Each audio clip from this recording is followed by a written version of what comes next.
Another big difference between boxing and fencing, or let's say between fist fighting and dueling, you know, really thinking more about the real deal than the contest. Um, Anybody who's either a practitioner or a student of the sweet science has heard this.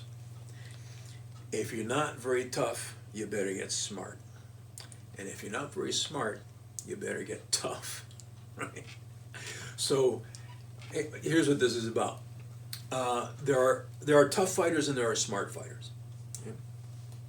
Now, a smart fighter, the credo of the smart fighter is hit without getting hit. Right?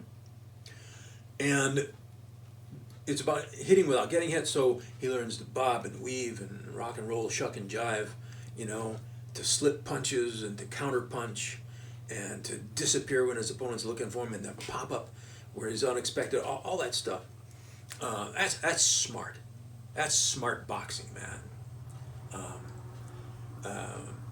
The GOAT, Muhammad Ali, that was a smart boxer. But because a boxer is smart, means he doesn't get hit. If you're a smart boxer, you don't get hit. But because you don't get hit, you don't get tough. You don't get tested. You don't learn to weather punches, and it doesn't go in that direction. See. So smart boxers tend to be not as tough. On the flip side of that, there are tough boxers.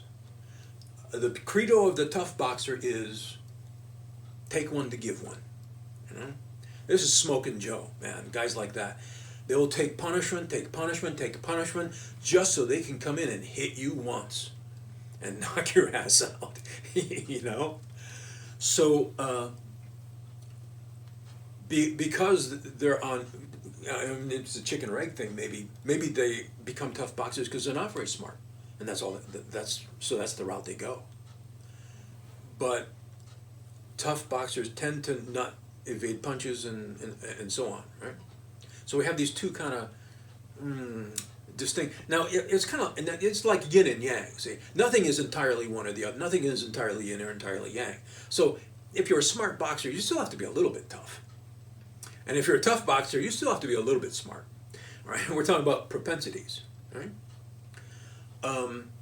And whether, and no one can ever predict, you know. So here's one of the things when people ask about who would win all the time. You have a smart boxer and you have a tough boxer, who would win? Well, it depends. Is the smart boxer smarter than the tough boxer is tough? Or is the tough boxer tougher than the smart boxer is smart, right? So you got to watch the Ali Frazier fights and answer your own question. But here's the thing that distinguishes boxing from swordsmanship, right? There are no tough guys in a sword fight. If I lay a cut across your neck and open up your jugular vein and your carotid artery, you're not going to walk that off, pal.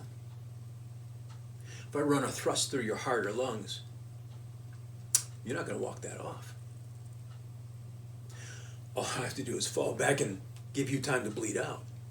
So, whereas in a fist fight or a boxing match, may sometimes be a contest of who's tougher. Now, that happens. That happens.